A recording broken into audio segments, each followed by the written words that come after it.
Hey everybody, it's episode 2 of Cherry versus Narry here on the NoDQ.com YouTube channel. I am, of course, the Pennsylvania sensation, Greg Cherry.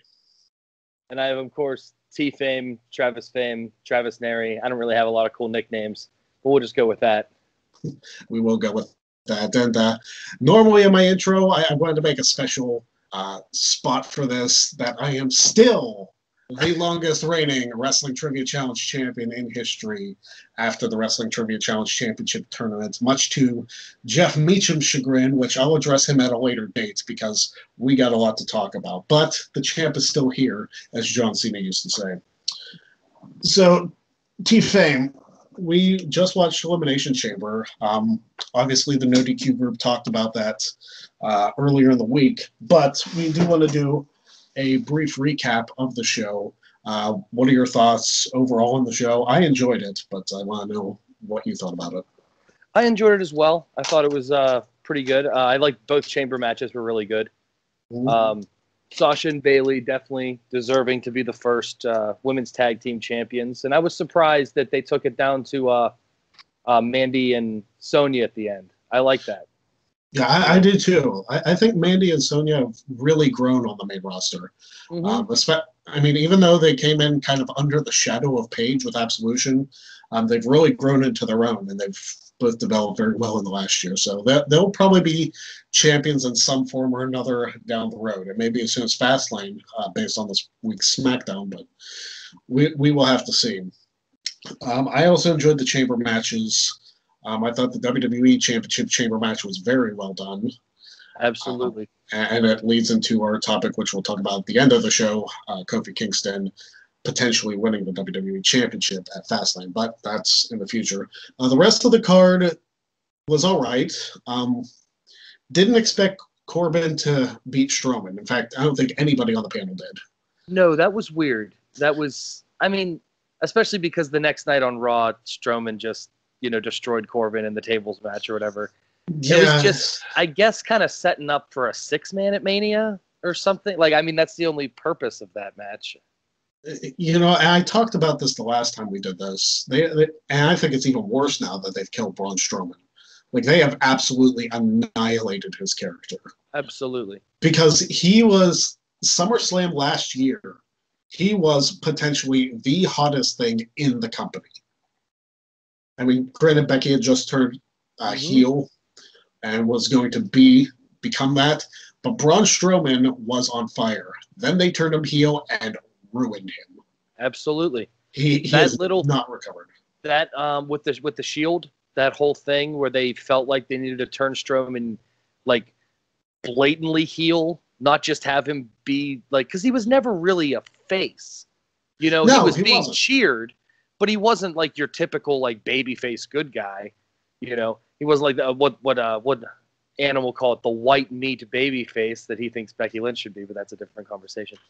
Wow. But no, Strowman was never the white meat babyface, but he was being cheered, and they like purposely wanted the fans to boo him. And I don't know. Ever since then, absolutely, he hasn't recovered. No, what makes it worse is that I think they did the heel turn just so they could do the 6-man at that Australian show. Yeah, Super Show. Right after that, he was back to being a face. Yeah, well, after Roman announced he had leukemia, they had no choice but to turn him face, which is, I mean, not the first time WWE has used a sickness to turn somebody face, Michael Cole, but it was just so unnecessary. And don't get me wrong, I actually am one of the few people that like Baron Corbin.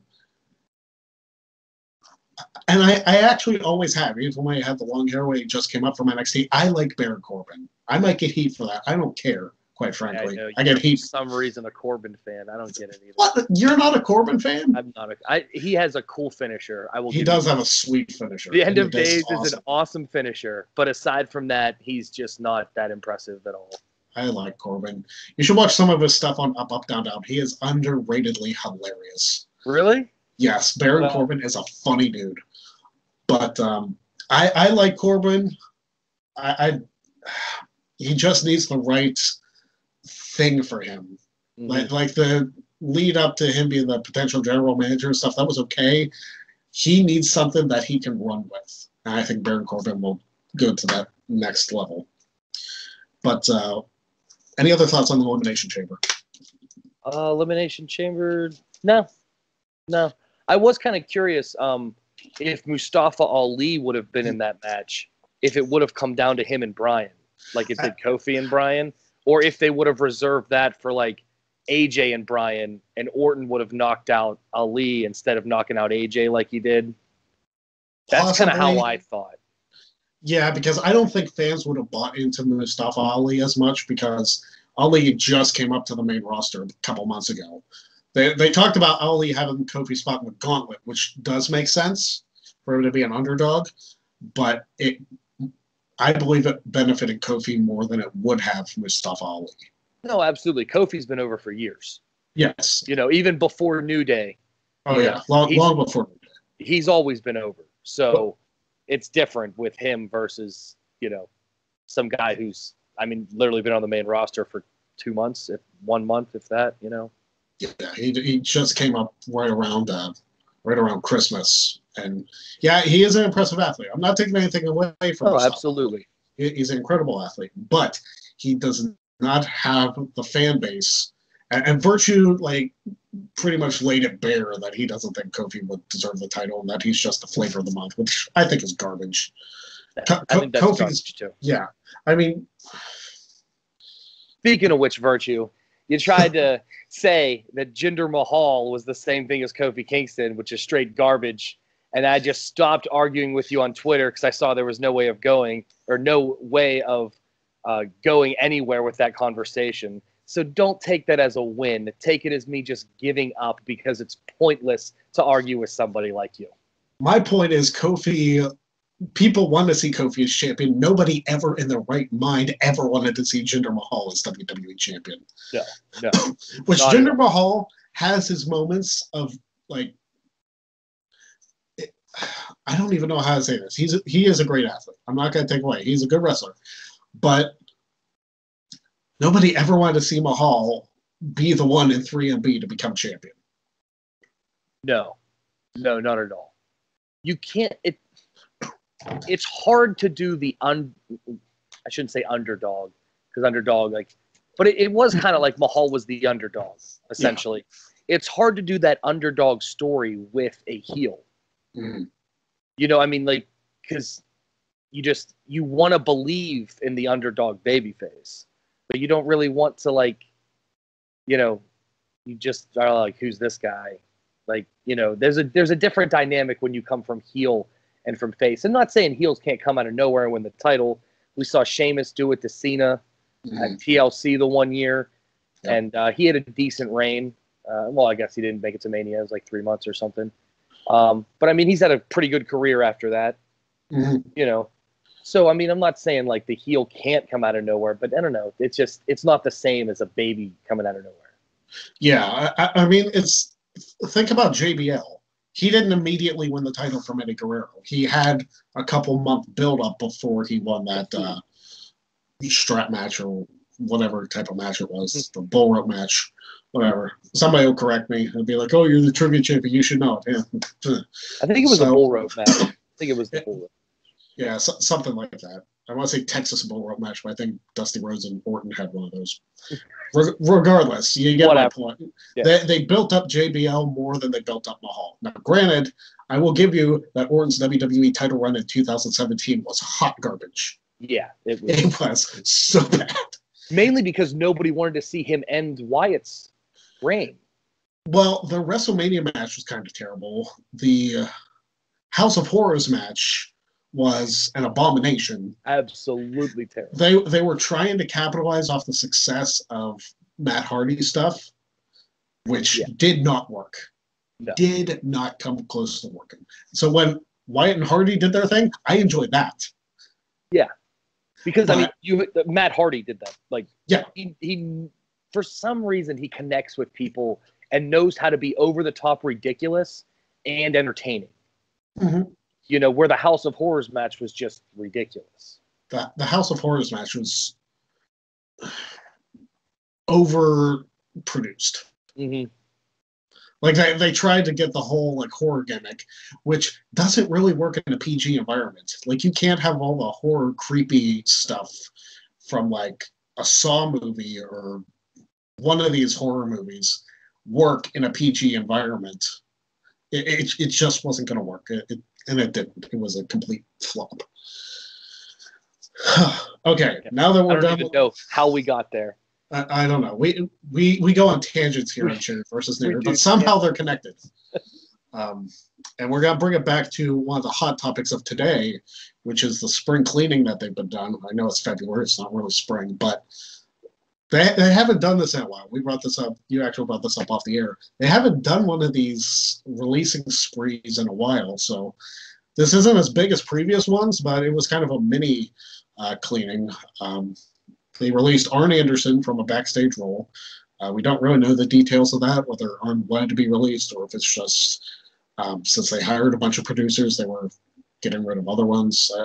I don't know why you would ever want to get rid of Double A, but that's not my business at all. They got rid of Ty Dillinger. Ty wasn't doing anything, so Tommy asked for his release. I guess Dillinger did too. And TJP just said he never wanted to go to AEW, and now he's released. So he might want to rethink that. So what are your thoughts? Are you going to miss any of these guys? Do you think that they had anything going for them? What are your thoughts on all of these? I was surprised about Arn Anderson. I don't understand why you'd release Arn Anderson from a producer role and have people like Abyss and Shane Helms in producer roles. Like, I mean, logic-wise, it doesn't make sense. You should have people in the producer role that know how to make money, and Arn knows how to make money. Mm-hmm. When it comes to like Dillinger, I liked Dillinger. I like the Perfect 10 gimmick. Yeah. I doubt he's going to be able to take that 10 gimmick with him. I'm not exactly sure if WWE has that trademarked or anything. But I could see him going to AEW and being okay. Mm-hmm. Like I always thought he's very charismatic, very entertaining.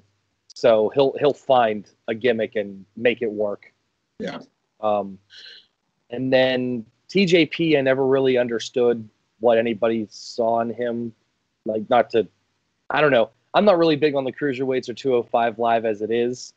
Cruiserweights just aren't the same as it was back in the 90s whenever the cruiserweight. And I liked him in NXT, but he never really – injuries hurt him mainly. You know, I mean, that's just – he's got a WWE career of, what if. Every time he was right around that title picture, he was hurt. Mm-hmm. So, I mean, I think he's a good worker, but he just had a string of bad luck. Yeah, and I don't want to compare a Tommy to Mr. Kennedy because I was a big Mr. Kennedy guy. Yeah, you're not a Kennedy guy. I know, I'm aware. But it was kind of the same thing. He had good things going for him, but he got injured at the wrong time. And it derailed his momentum. It derailed his WWE career. And that's the unfortunate thing. You don't know that these things are going to happen beforehand because it looked like Tommy was going to get pushed to the moon, much like Finn Balor actually did. But injuries can ruin a person's career, and in this case, it did. And it sucks for Kenta, but he's going to find success elsewhere. So, absolutely, yeah, he'll be fine. He'll be absolutely fine. TJP, the only cool thing I liked about TJP was his 8-bit entrance.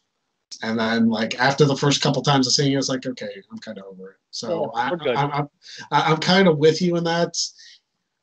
He's a great athlete. He did well in TNA when he was Suicide, or whatever they called him after they stopped using the Suicide name.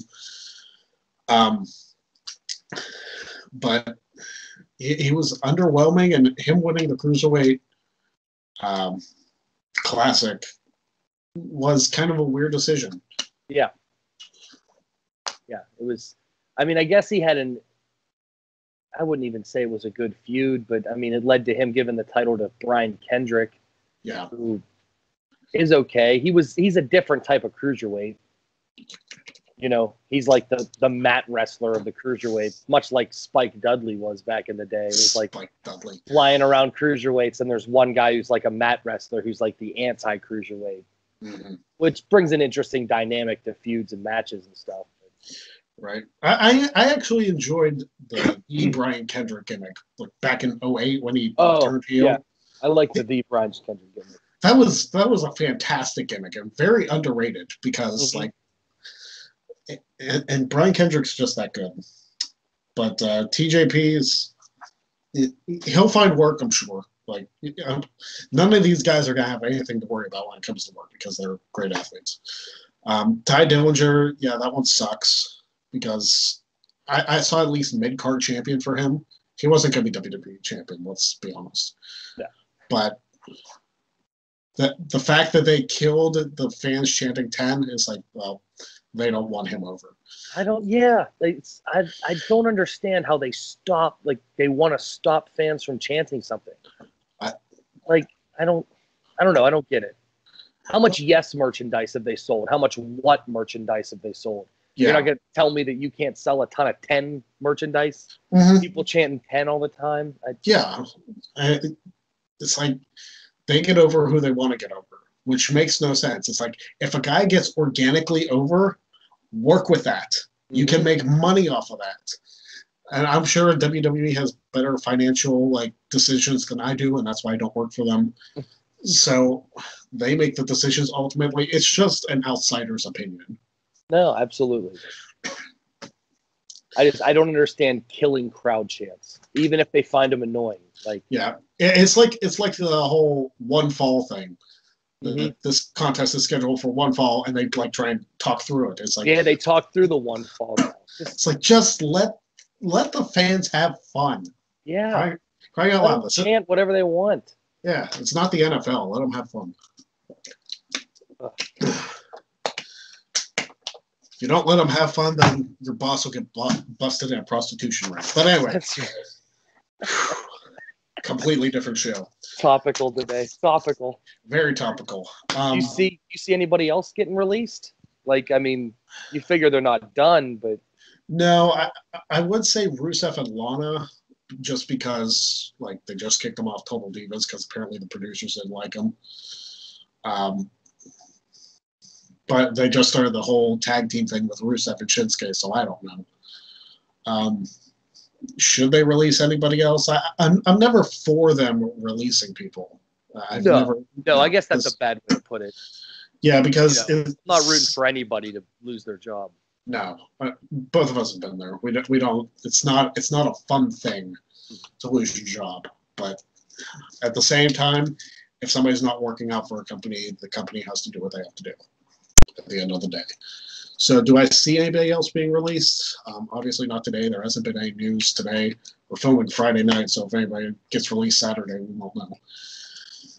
But I don't know. They might release a couple people tomorrow. They might release a couple people Monday, or they just might be done and they're not doing as many.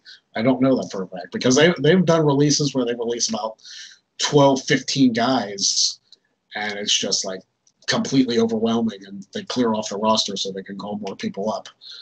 But it's a different time at WWE than it used to be. So, as far as we know, from what I recall reading today, both Atami and Dillinger asked for their releases, correct? Yeah, they did ask for their releases. Hideo actually asked for his shortly after the Rumble, so I'm surprised it took this long. Gotcha. Well, it seems like there's certain people they don't mind because Revival also, reportedly asked for their release. Yeah. And they won the tag titles. So, I don't know. I don't know what to believe with these sheets anymore. Yeah. In fact, I just kind of take it with a grain of salt because some of the things are ridiculous. Like Uso trying to get arrested so he can go to AEW. So he could get fired. It's well, now he's a tag team champion, so clearly that wasn't it. Yeah, didn't work. Nice try. We're going to make you champ to punish you. Sucks to be you. You're 6-time tag team champions. But we're going to make your wife be the first one eliminated in the chamber. We could have talked about that, but I think they covered that in the NXT review. Yeah. That's Yeah. Next up, the NXT call-ups this week. We saw 4 guys, and whether they're called up or not, or whether it was just a showcase, it really wasn't specified. Because it seems like they don't exactly know what they're doing. They just want to put them on the show so they could show them off early. But you had both members of DIY, Tommaso Ciampa and Johnny Gargano, Ricochet and Aleister Black. So 4 of their top guys were going. I think it was just a showcase. I don't think that they are permanently on a brand yet because they still have stuff to do in NXT. Because, well, I mean, Gargano just lost the North American title, but Ciampa's still NXT champion, so he's obviously not going anywhere. But we've seen champions come up to the main roster while they're still champion. I mean, we saw it with Big E Langston. We saw it with Kevin Owens. We saw it with Sasha Banks. So it's very possible that they could be on the main roster now, and they're working both until they lose the championship. I don't know that for a fact. Of course, we don't know the inner workings of WWE. Otherwise, we'd be friggin' working for them. That's right. So, yeah, I thought it was weird. I don't know. I'll tell you what, that Lafayette crowd, you might as well have had empty arena matches for as much as they were reacting to stuff. Oh, man. It's like you have... Brutal. And people gave Pittsburgh crap for counting in the Extreme Rules Iron Man match. It's like, at least they were reacting to stuff. It's like, don't compare them to the Pittsburgh crowd. People are still saying, oh, the Pittsburgh crowd shouldn't have anything either. It's like, hey, you know what? We've had some great moments in Pittsburgh. That's right. Hey, and we've had crappy ones. We have. We've been to some of those. Yeah. The 2014 Rumble comes to mind. But we also had Mankind and Undertaker Hell in a Cell, so what can you do? We also had Kurt Angle winning the title. Yeah, 2001 Unforgiven. No, Unforgiven. Unforgiven, yeah. We also had the Shawn Razor ladder match, the second one, the SummerSlam in '95. That's right, headlined by the classic between Mabel and Diesel. Oh yes, the absolute Matt classic, with interference from Sir Mo and Lex Luger. Good stuff. Which was actually Luger's final WWE appearance, strangely enough. Oh. Yeah. The more you know. Put the graphic over. Only the wrestling trivia champion would know such an obscure fact. Yep, the longest reigning wrestling trivia challenge champion, almost 350 days. But what were your thoughts on the NXT call-ups? Other than the Lafayette crowd being complete hot garbage, it was Orton's title reign in 2017 all over again. I mean, the call-ups, I don't understand the point. I mean, I get it. You know, some new faces on there. They normally save this for like Raw after WrestleMania, and you know, I'm not saying that it should be that predictable to where like, you know, Raw after SummerSlam and Raw after WrestleMania, you get the NXT guys coming in. Yeah. But it just seemed like lackluster. Like, hey, by the way, tonight, check this out. Yeah. DIY beating the tag champs, like. Unless they're going to be fighting for the tag titles, what's the point in doing that?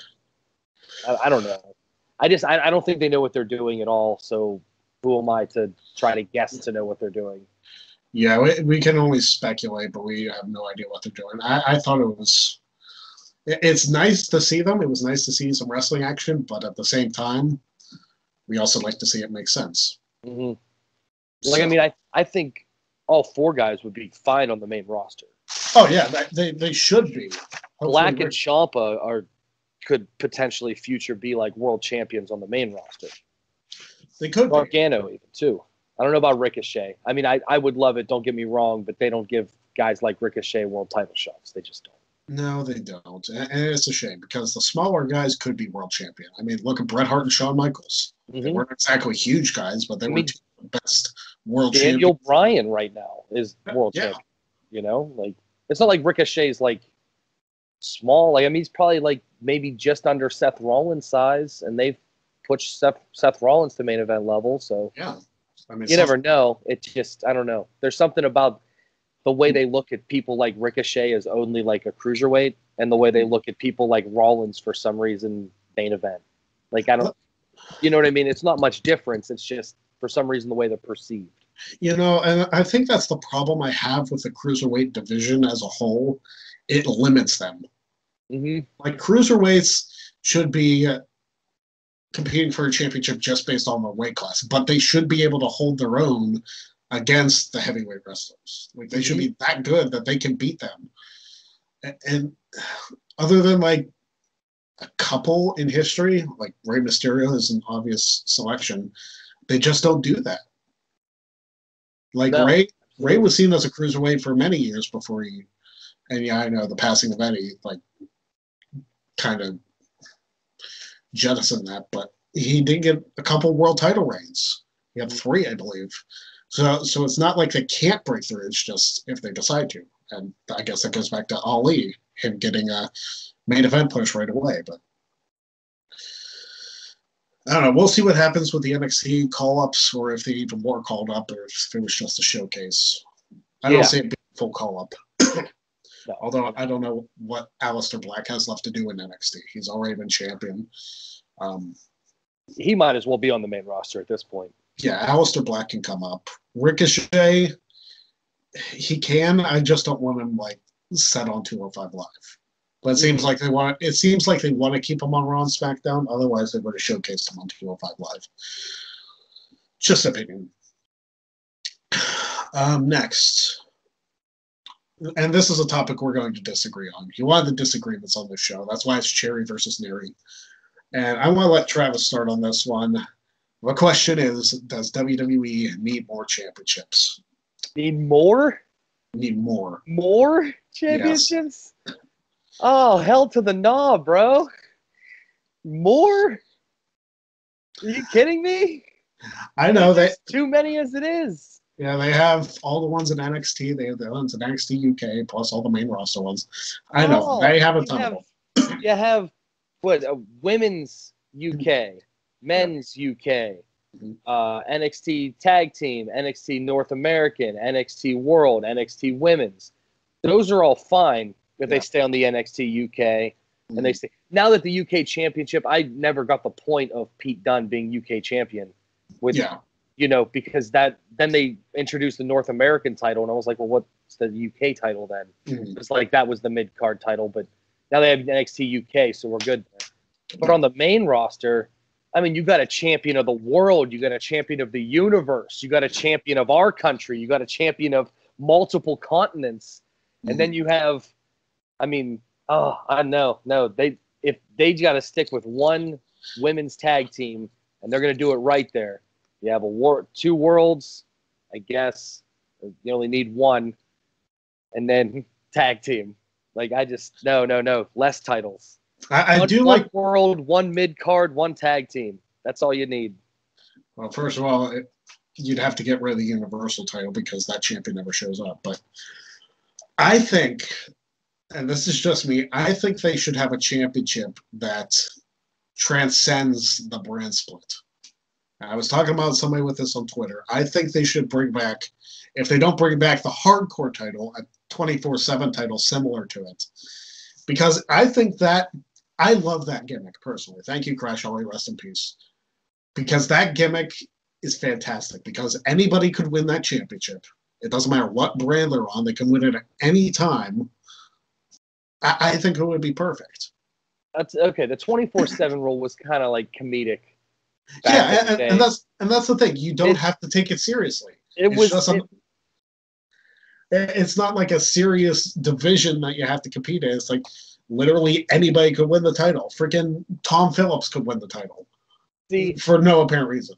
I'm torn here because the 24/7 gimmick is kind of hokey, and I'm not a huge fan. But that being said, in the world of social media, the 24/7 title could be like really interesting. Yeah, I mean, you can have go Twitter Live, Facebook Live like that with boom, a match. Yeah, you can have breaking news that a championship changed hands by Twitter. Yeah, like they could make like a hardcore title like Twitter account so you can follow all the action of the hardcore title and see what matches are going on. I think that would be interesting. In the world of social media, you could get really creative with that. And although I hate the 24/7 gimmick, I mean, the way to do it would just be to run it 24/7 on social media and just, you know. I don't know why you hate the 24/7 gimmick, man. It was so fun. It was funny. It wasn't legit. It was funny. Oh, I'm not talking about legit. I'm talking about the creativity that happened throughout that title. You had. I'll tell you what. Crash Holly made that. Oh, he did, absolutely. Crash Holly was hilarious. I thought he was when he'd carry the scale to the ring, dude. I was sold. Yeah, he's a super heavyweight, but well over 400 pounds. But the fact that they had Gerald Briscoe walk in on him when he was sleeping, put a finger on him, have the ref silently count 3 so he could win the title. You can't make that stuff like that's good TV. That's funny. That's entertainment. If you're gonna do the whole World Wrestling Entertainment thing, bring that back. Because it doesn't even have to be hardcore. Like, you don't need the weapons and stuff. If you want to do people safety, that's fine. But the 24/7 rule, I think, is fantastic. And they should bring something like that back. And like you said, in the social media era, you can have lots of ways the title can change hands. Crying out loud. What organization was it in Japan that had a championship? I can't remember the name of it. But they had, like, somebody signed a contract that said, I quit, and they lost the title that way. Like, they lost the championship in the most ridiculous ways possible. Oh, that I don't know. Like, I think somebody lost the title in a dream. It was the most ridiculous stuff, but it was so funny. I would have to look to see, like, what that title was. Somebody in the comments, write it down, because I know it happened, but I can't remember what the title was. That would be entertaining. It would be. But you're solidly against the whole more championships. Yeah, definitely against more championships. I don't know. I looked at okay, total disclosure here, I don't watch New Japan. I don't really care. But in the New Japan, like, I looked at the card for the Wrestle Kingdom or whatever, and I checked out, like, the YouTube highlights or whatever, which doesn't really give you a sense because you can't judge a wrestling match on highlights. You just got to watch it. But, and I understand that. But every single match was for some kind of title. Like, almost every single one. And I don't know. I like just two guys having a grudge sometimes. Yeah, that's me. Yeah, it is weird that a lot of Wrestle Kingdoms match, and I don't watch a lot of New Japan either. Like, if it's on Access, I'll just check in on it. But I'm not as big a New Japan person as some of the other no-DQ people, which is not a knock to New Japan. It's just I don't really have time.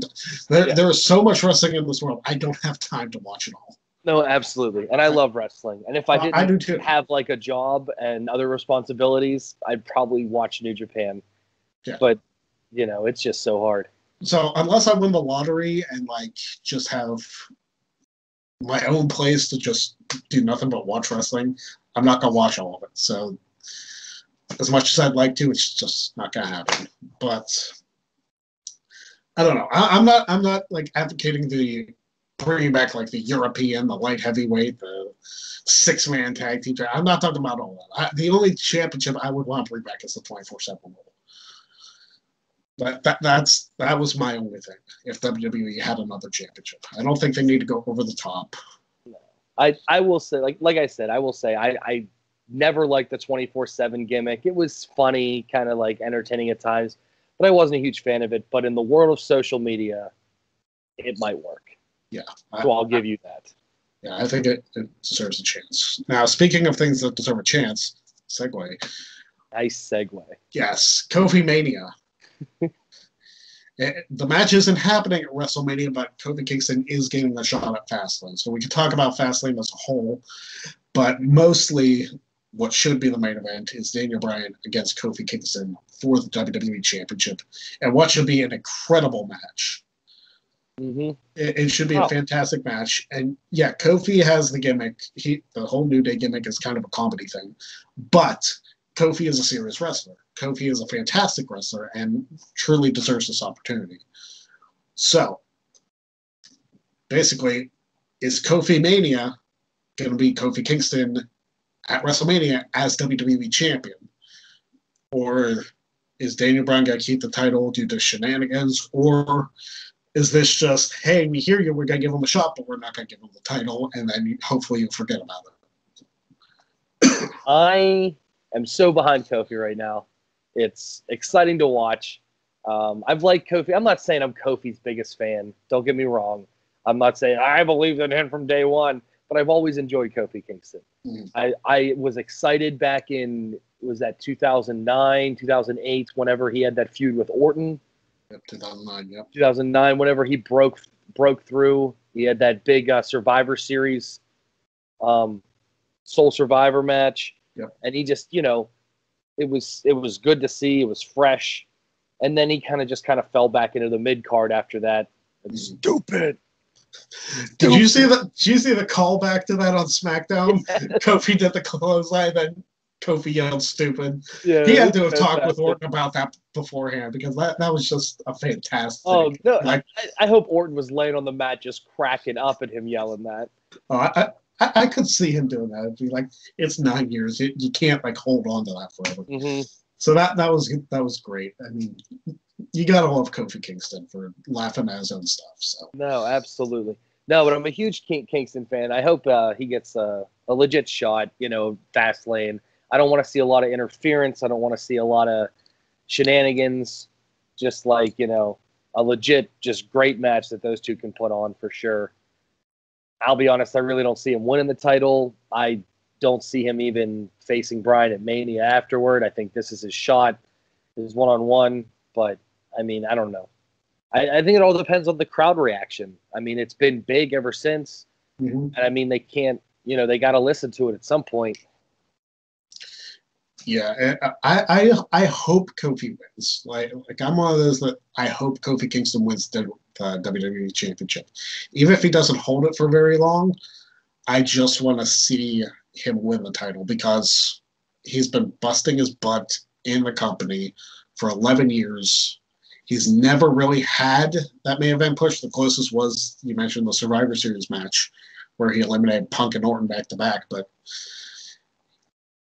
once he lost that triple threat to Orton with the whole stupid thing, he never saw the light of the main event again.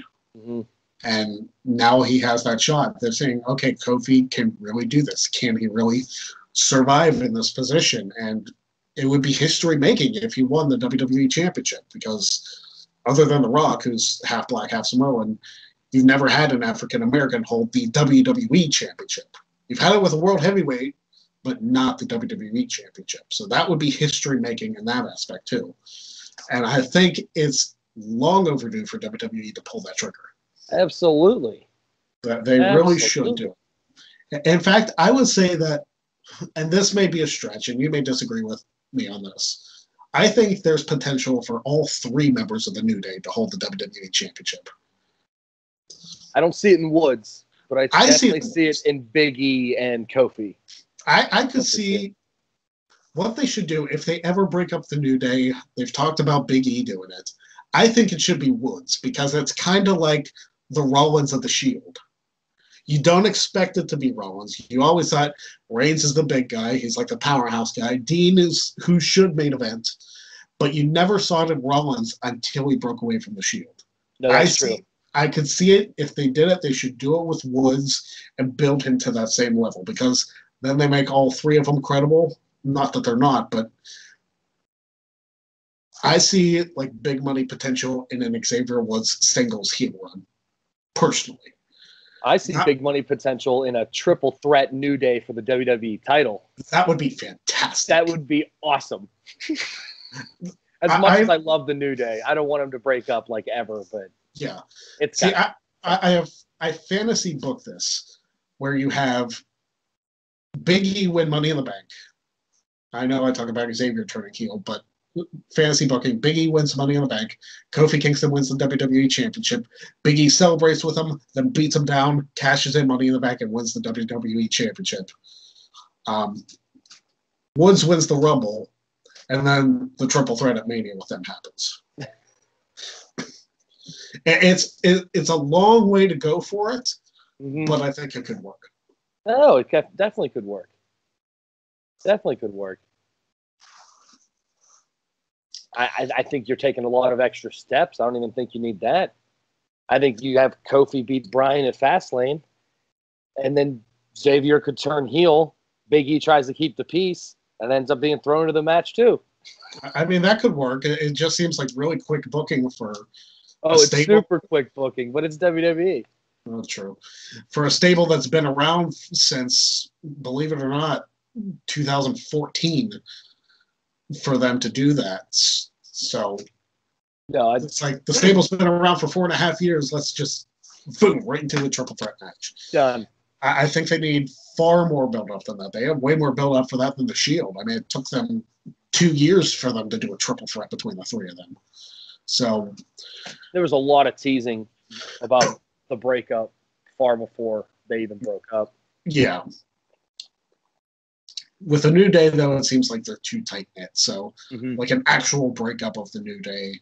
Oh, they need they need to do a slow burn. That wasn't like legit fantasy booking like this year, Mania. Yeah. But I would like to see at some point, if Kofi doesn't win Fastlane, I would like to see him WWE champion by the end of the year. I think it's very similar to Jeff Hardy's booking in 2008, where he came so close so many times before actually breaking through and winning. So he may be WWE champion by the end of the year. We will have to see it. Maybe he'll win Money in the Bank. Maybe he'll actually win a Rumble as opposed to just saving himself. We don't know. But we will have to wait and see. Honestly, I don't really see Bryan losing the title even at Mania at this point. No. Not to get too far ahead of ourselves. I know we'll have another show before Mania. Yeah, I just kind of see Bryan holding on to the title for a while. I do too. I see him holding it at least until SummerSlam. Yeah, I wouldn't argue with you. And that's not like a spoiler or anything. We don't know. We don't have inside information. It's just a prediction. You gave him his own championship. You're not going to make him lose it that quickly. You got to get that whole gimmick over before you take it away. But it's WWE, so who knows? Maybe they'll kill it pretty quick. That is true. It can always happen. So, is there anything else you want to talk about? Because we covered all that. No, I think. We got Mania season coming up. Both of us should be in Toronto for SummerSlam. I'm sure there's going to be a no DQ meetup. So if you want to see the stars of Cherry versus Narry, and I should still be wrestling trivia champion by then because I have been for almost the last year. So don't be surprised at that. But other than that, I think we did. It's good that we do this once a month so that we don't overkill the topics. No, absolutely. I think we come up with good stuff. And we're coming up on Fastlane. Let's be honest. Just watch it for Daniel and Kofi. Nothing really happens at Fastlane ever. No. Not even once. It's just there. It's not even a cool name. No, it's like Roadblock and Fastlane are like barely above Great Balls of Fire. Like not much, just barely above.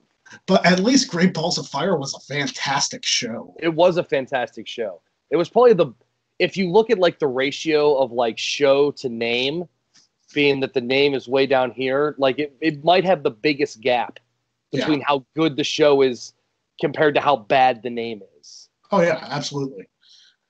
Great Balls of Fire was a terrible name. Fantastic show. Fantastic show. Probably one of the best pay-per-views that year. And that's saying a lot. That's for sure. It wasn't the best, but it was one of the best. But yeah, Fastlane, completely useless pay-per-view. You don't need it. What you should do is get rid of that pay-per-view completely and have Elimination Chamber be your last thing, and then have like 8 weeks of build-up to Mania. Because WrestleMania should be your biggest show. You shouldn't be rushing into WrestleMania matches. Ever. Ever. You should have that lengthy build-up. Because there are very few WrestleMania matches that have like you start the build on the Raw before Mania, and then it works as a fantastic match. Sole exception to that rule that comes to mind, Benoit and Angle WrestleMania 17. That is true. That was thrown together, and that match was awesome. Yeah. But honestly, I mean, it was Benoit and Angle. So. Yeah, the matches were always going to be awesome. Yeah, and they always were. But no, yeah, that's the thing about Mania. Like, it should have, which is why, okay, I'll throw this out there. I wasn't a huge fan of Rollins winning the Rumble, but the more I thought about it, Rollins and Lesnar have a lot to work with when it comes to story. Yeah. Rollins ended Lesnar's title reign at 31, granted by pin and Reigns, but still, Lesnar should have beat Rollins a few months later, but then when The Undertaker came back, so this is like Rollins as a face, but I mean, they've had this history that they can build on, so that's good. You know, you're not just going in there with nothing. My only problem with Lesnar's storylines now is that the storyline centers around getting the title off of him because he doesn't show up. That's literally all his storylines anymore. No, absolutely. I'm here day in and day out. Yeah. Yeah. It gets to a point where you need more than that. Because if you do that with every title match, I mean, you did it with Joe, you did it with Braun, you did it with Roman countless times. Now you're doing it with Rollins. It's like, either take the title off of him or come up with a new story. Absolutely. Absolutely. It drives me insane that that's their go-to. Which, granted, it works, but it gets to a point where it's like, okay, we know Brock doesn't show up, and Rollins does. Great. Why? You got to give us something. Yeah. No, yeah. Make us care more, you know? You know, I mean, don't get me wrong. I am one of maybe the few that actually enjoy Lesnar. I think he still can work when he wants to. I think his last couple matches have been pretty good. His match with Bryan at Survivor Series was great. His match with Balor, I really liked. He's at his best whenever he's the big monster heel against the small baby. You know, you look at his match with CM Punk, his match with AJ Styles, similar.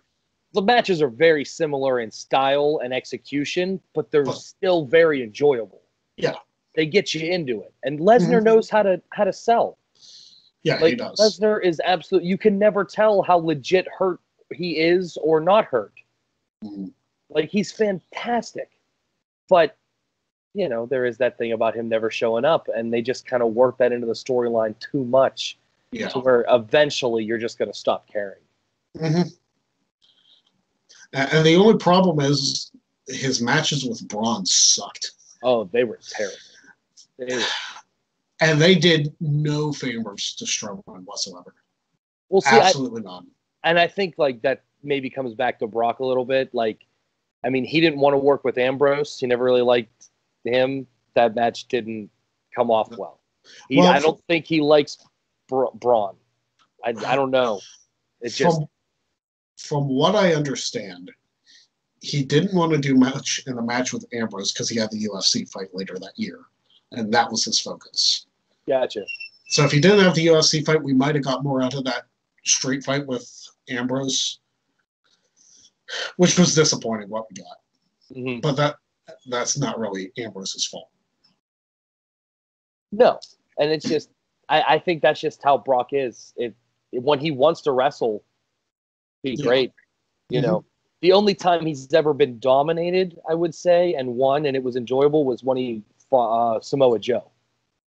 I mean, in recent memory, like last couple of years. Right. You know, that Samoa Joe match was really good, really well done. The thing is, like, the Fatal 4-Way at SummerSlam a couple of years ago that had Strowman, Joe, and Reigns, that was actually very good. Granted, Lesnar was taken out by Strowman and then came back in and won.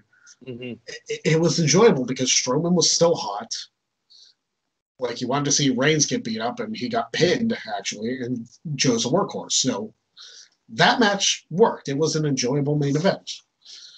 But him and Strowman one-on-one just does not work. Let me put it this way. Lesnar had a better match with Goldberg at WrestleMania 33. You know what? Lesnar had a better match with Goldberg at WrestleMania 20 than he did with Strowman. You know what? Lesnar had a better match with Goldberg at that Survivor Series when Yeah. Goldberg came back. Yeah. Oh my gosh. No, yeah. Poor Strowman, man. I feel bad for Strowman because I was a Strowman fan, but his booking was almost as bad, if not slightly worse, than Bayley's, like, on her road to losing the women's championship.